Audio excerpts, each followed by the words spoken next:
Assalamualaikum warahmatullahi wabarakatuh. Waalaikumsalam warahmatullahi wabarakatuh. Alhamdulillahirabbil alamin wa bihi nasta'in ala umuri dunya waddin.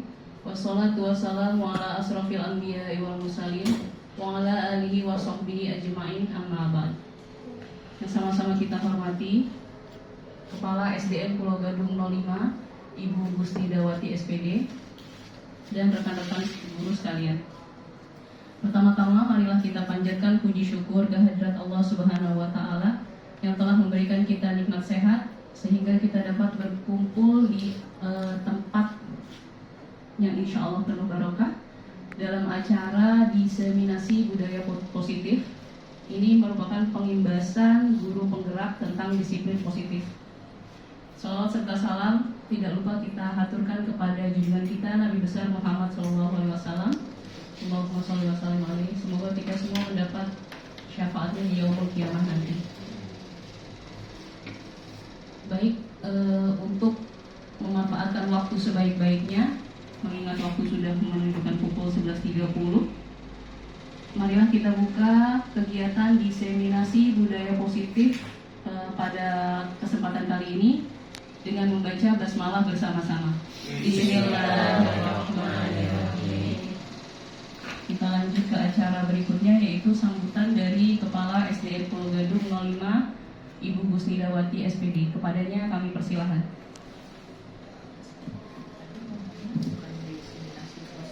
Pemaparan tentang pembahasan modul. Mana yang diseminasi positif? Saya berdiri lagi.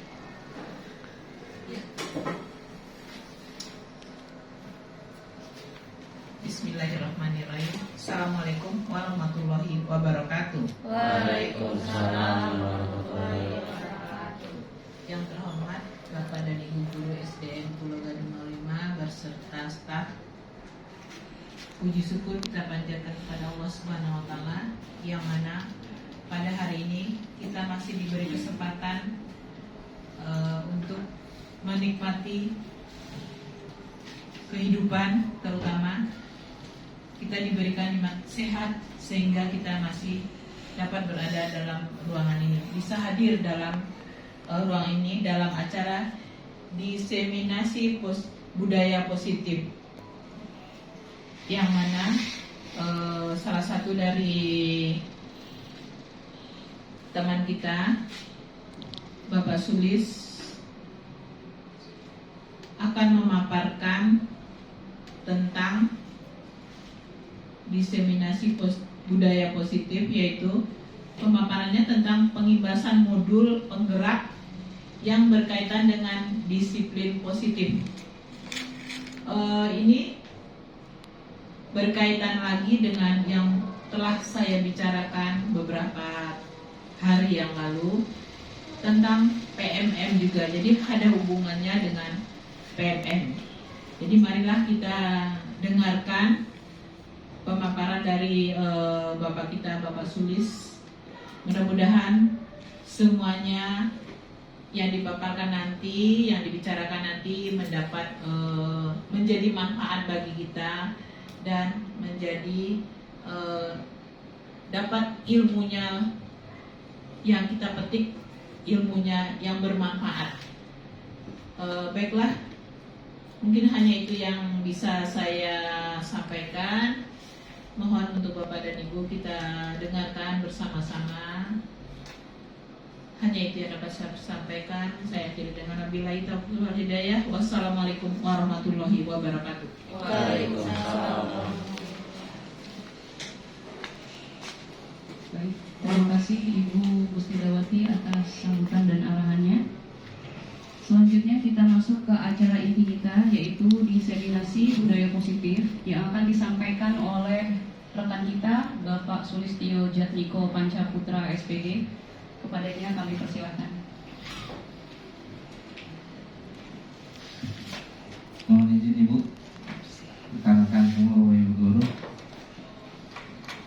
Saya di sini bukan untuk menggurui, tapi hanya lebih tahu awal aja kemarin ikut materi. Ya, bismillahirrahmanirrahim. Assalamualaikum warahmatullahi wabarakatuh. Waalaikumsalam langsung saja biar singkat waktu.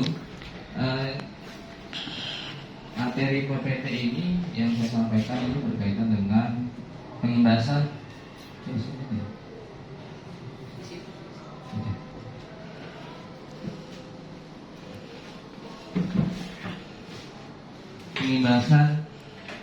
modul penggerak. Jadi berhubungan dengan diskriminasi budaya positif.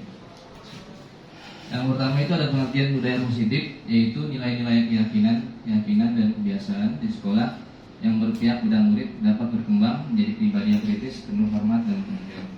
Jadi suatu keyakinan kebiasaan di sekolah yang berpihak pada murid, intinya nanti subjeknya itu ke murid, ya. Kita memberikan budaya disiplin positif seperti apa untuk murid. Jadi tidak ada lagi yang namanya hukuman-hukuman, intinya seperti itu. Pertanyaan pemantik, setuju atau tidak setuju Bapak Ibu? Yang pertama, hukuman dapat mendisiplinkan anak. Yang kedua, pemberian hukuman dengan hal positif seperti membaca atau membersihkan halaman sekolah dan meningkatkan disiplin anak. Yang ketiga, memberi penghargaan dapat meningkatkan motivasi belajar anak. Yang pertama, kira-kira Bapak Ibu setuju atau tidak setuju hukuman dapat mendisiplinkan anak? Setuju? Ada dua ya. Kedua, pemberian hukuman dengan hal yang positif seperti membaca atau membersihkan halaman sekolah dapat meningkatkan disiplin anak. Setuju? Tidak setuju? Bisa dua-duanya ya? Ya, skip ya. Yang terakhir, memberi penghargaan dapat meningkatkan motivasi belajar anak. Nah, itu pertanyaan pemantik dulu sebelum slide selanjutnya.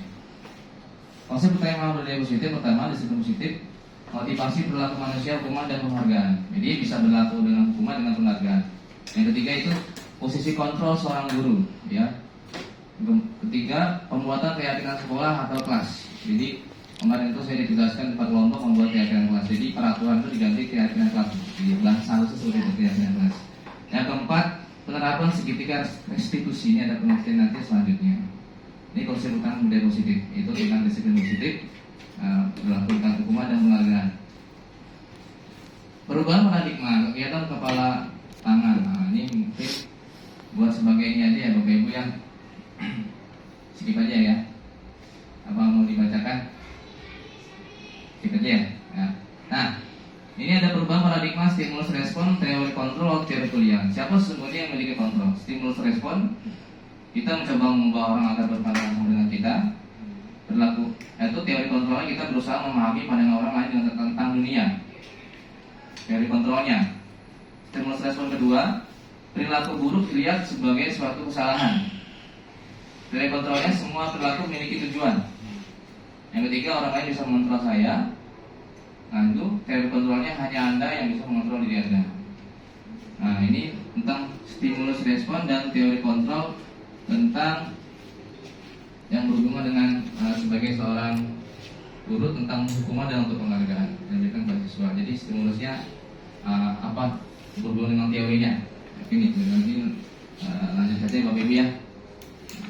Apa makna disiplin? Berasal dari bahasa Latin disiplina yang berarti belajar. Makna asal dari kata ini berkonotasi dengan disiplin. Ada maknanya membuat orang menggali potensinya menuju sebuah tujuan apa yang dia hargai. Lalu makna kata disiplin telah berubah menjadi sesuatu yang dilakukan seseorang pada orang lain untuk mendapatkan kepatuhan. Ini bisa Bapak Ibu ya. Lanjut. Apa itu disiplin positif? Pengertiannya ada.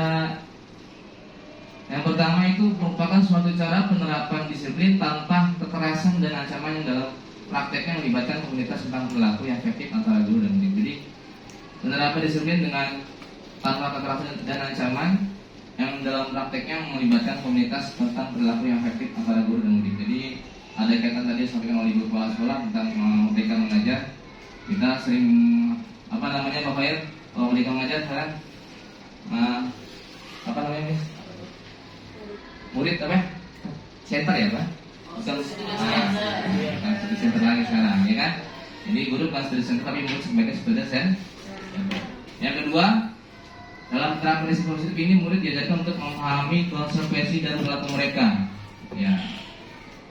Ini lanjut tadi Bapak Ibu ya. Jadi disiplin positif merupakan salah satu cara penerapan disiplin yang bertujuan untuk menumbuhkan kesadaran serta memberdayakan murid untuk melakukan sesuatu tanpa sungguhan, ancaman maupun hukuman. Ki Hajar Dewantara menyatakan bahwa di mana ada kemerdekaan, saudara, harus ada disiplin yang kuat.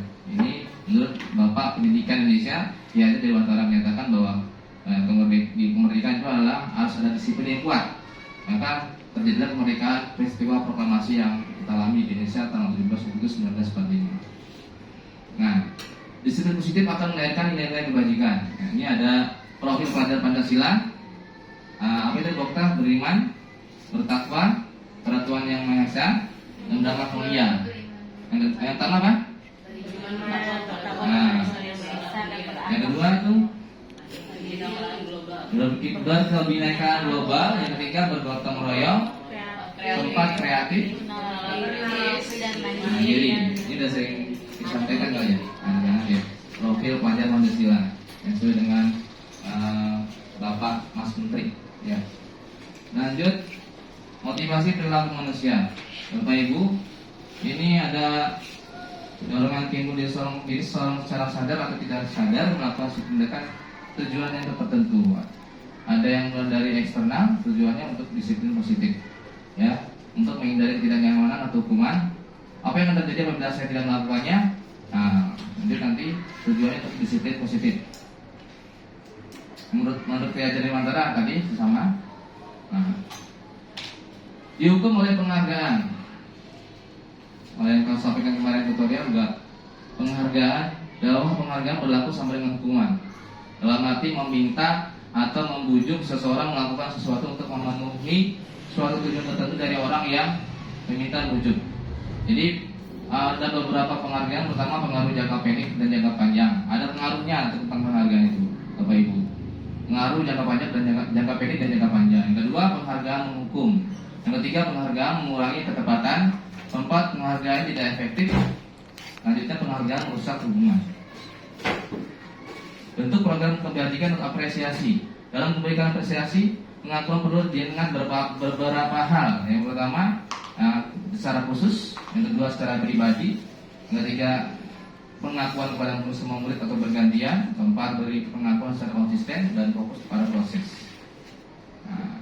Nah, ini Bapak Ibu, bedanya dengan antara hukuman dan penghargaan.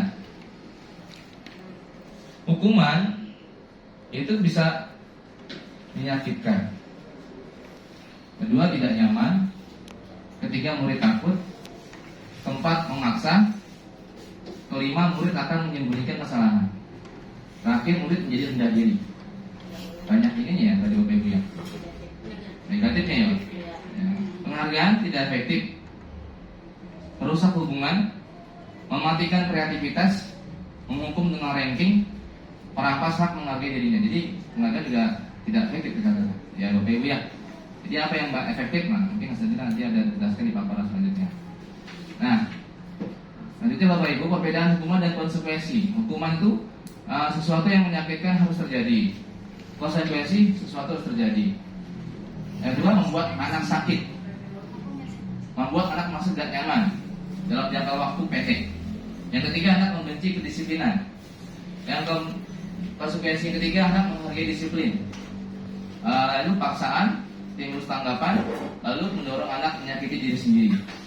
Ini antara perbedaan hukuman dan konsekuensi. Ya, Bapak Ibu ya. Nah, tadi dari ini kita bisa membedakan mana hukuman atau konsekuensi. Jadi konsekuensi itu berhubungan dengan bab akibat ya, Bapak Ibu ya. Ini contoh seperti ini. Mencatat 100 kali dalam kalimat, saya tidak akan terlambat lagi karena terlambat sekolah. Hukuman atau konsekuensi Bapak Ibu? Konsekuensi ya. Ya, yang kedua, lari menuju lapangan basket 2 kali ternyata terlambat. Apa hukuman? Hukuman ya. Hukuman. Yang ketiga, murid diminta untuk push up 15 kali. Hukuman. Menggantikan kertas tugas teman yang telah dicoret-coret. Konsekuensi. Membersihkan tumpahan air di meja tulis karena tersenggol pada saat belajar. Konsekuensi. Murid disuruh untuk mengenakan sepatu harian. Konsekuensi. Terakhir lari mengeringkan di lapangan basket 2 kali karena terlambat 10 menit untuk pelajaran video. Hukuman. Jadi kesimpulannya kalau hukuman itu seringnya berhubungan dengan fisik ya. Ini 2 kali. Psikis juga bisa. Ya. Ya, ini kira saya berguru dengan guru juga ya. Tapi kalau tadi kan dilihat dari perbedaannya, hukuman itu lebih menyakitkannya dalam jangka waktu yang lama. Lama. Kalau Yang tadi ini. itu ya, Ini ya, Mas ya? itu ya. Oh. Membuat anak sakit fisik maupun hati untuk jangka Poin waktu berapa? lama. Poin berapa? Poin 2 ya. Oh, poin dua. Membuat Iya. kalau ada konsekuensi itu hanya jangka waktu itu aja dia merasa tidak nyaman. Menulis 100 kali ya saat itu aja dia nyaman selesai. Oh, iya. Gitu. Ini yang bisa kita garis bawahi antara hukuman dan konsekuensi Bapak Ibu yang belum bermanfaat di kelas nanti. Manfaat Lanjut. sekali nih tulisnya. Ya. Lanjut tugas perbedaan hukum ini udah jauh nih, udah jauh. Ya, udah. Kalau guru yang masuk. Sama nggak tadi guru? Sama. Beda. Itu Beda. bukan hukuman. Oh, salah nulis, salah nulis, salah. Guru salah nulis itu gurunya. Nanti bukan dulu aku salah. Ya salah nulis. Ya guru salah nulis ini. Terus murid disuruh Nah, Bapak Ibu lanjut langsung next itu antara hukuman ada lagi sudah pemilihan konsekuensi lagi terakhir restitusi. Apa restitusi? Guru menaikkan keyakinan. Nah, ini secara halusnya, bukan peraturan tapi keyakinan kelas. Tadi saya baru saya terapin ke anak-anak. Guru menaikkan keyakinan kelas atau dirinya dan yang membuat murid menyelesaikan masalahnya. Jadi apa yang disepakati oleh anak-anak per kelompok ataupun bisa secara universal di kelas, kita tidak menawarkan. Jadi intinya apa aja nih tentang disiplinan, tentang kebersihan, tentang apalah gitu ya. Nanti dia anak-anak sudah diskusikan. Kalau disepakati, dan mereka harus tanggung jawab apa yang sudah disepakati. Gitu. Jadi ada umpan baliknya ya, Bopri ya, Bokta ya. Ya, umpan baliknya terhadap anak-anak apa yang dilakukan oleh sebagainya. Restitusi itu seperti itu, Bapak Ibu. Yang kedua, guru terbuka murid menghormati dirinya dan orang lain. Nah, lanjut ya, Bapak Ibu ya. Ini contoh kasus murid terlambat ketika upacara bendera. Guru menghukum menghormat bendera selama 1 jam. Wah, itu luar biasa ya. Selama KBM itu berupa dalam bentuk hukuman. Guru marah dan murid menjadi takut. Nah, itu hukuman juga. Konsekuensi, guru memberikan konsekuensi untuk menyanyikan. Oh, itu konsekuensi nyambut lagu Indonesia Raya di lapangan sekolah. Kedua, guru tegas dan murid menghargai peraturan juga konsekuensi. Bapak Ibu yang restitusi yang ketiga ya. Lanjut. Konsep disiplin dengan pendekatan restitusi. Arah pengertiannya, restitusi adalah proses menciptakan kondisi bagi murid untuk memperbaiki kesalahan merekam sehingga mereka bisa kembali pada kelompok mereka dengan karakter yang lebih kuat. Panjang kalimatnya. Intinya apa ini? Mungkin nanti proses menciptakan kondisi murid untuk memperbaiki kesalahannya dengan cara kembali pada kelompok mereka, karakter yang lebih kuat. Ciri-cirinya bukan menebus kesalahan, namun belajar dari kesalahan. Kedua, memperbaiki hubungan. Lanjut sampai terakhir menguatkan dan fokus mencari solusi. Itu restitusi. Ini ada contoh lagi, ada hukuman konsekuensi restitusi. Bapak Ibu ya, ini udah mungkin bisa ya, sama kayak tadi ya. Ada contohnya disiplin hukuman. Nih, nah, contoh kasus. Ini mau dibacakan Bapak Ibu? Boleh. Bokta kalian baca dekat. Ibu Anas, guru kelas 2 SD mendapatkan masalah. Murid-muridnya tidak bisa tertib. Kayaknya nggak perlu ini. Ibu Anas, guru kelas 2 SD mendapatkan masalah. Murid-muridnya tidak bisa tertib berdiri antri di depan pintu kelas dan selalu berebutan masuk ke dalam kelas setelah jam istirahat usai. Ini tentunya sangat mengganggu proses pembelajaran, di mana kelas tidak dapat mulai tepat waktu karena Ibu Anas sibuk menenangkan murid-muridnya untuk waktu cukup lama. Akhirnya Bu Anas berpikir cepat dan mengandalkan stiker bintang. Setiap murid-muridnya akan masuk kelas usai jam istirahat. Bu Anas akan mengiming-imingi murid-muridnya dengan stiker bintang. Siapa yang dapat berdiri lurus dan berbaris rapi antri di depan pintu dapat bintang dari Bu Anas. Sebagian besar murid-muridnya menyambut tantangan tersebut dan langsung berdiri rapi di depan pintu agar mendapatkan stiker bintang. Hal ini terus dilakukan Bu Anas selama beberapa minggu karena cukup berhasil membuat murid-muridnya berdiri rapi antri di depan pintu. Sampai pada suatu saat Bu Anas sakit dan terpaksa digantikan Pak Heru. Pak Heru tidak mengetahui tentang stiker bintang dan benar saja pada Pada saat mau masuk ke kelas, usai jam istirahat, murid-murid kelas 2 kembali berebutan masuk kelas. Apa yang terjadi? Mengapa? Menurut Bu Okta ini apa? Konsekuensi institusi. Kalau Bu Anasya itu udah Konstitusi. Institusi ya? sudah diyakinkan. Nah, Jadi itu contoh kasusnya menurut Bu Okta ini menurut aku sih Bu Okta sudah bantu baca ya. Itu Bu Ana. Ini contoh restitusi Bapak Ibu ya. Ini contoh yang di lapangan. Lanjut aja. Nanti selebihnya mungkin itu yang bisa saya sampaikan ya Bapak Ibu. Nanti saya share di grup ya untuk lebih jelasnya. Kurang lebih mohon maaf. Saya akhiri. Wabillahi taufiq wal hidayah. Wassalamualaikum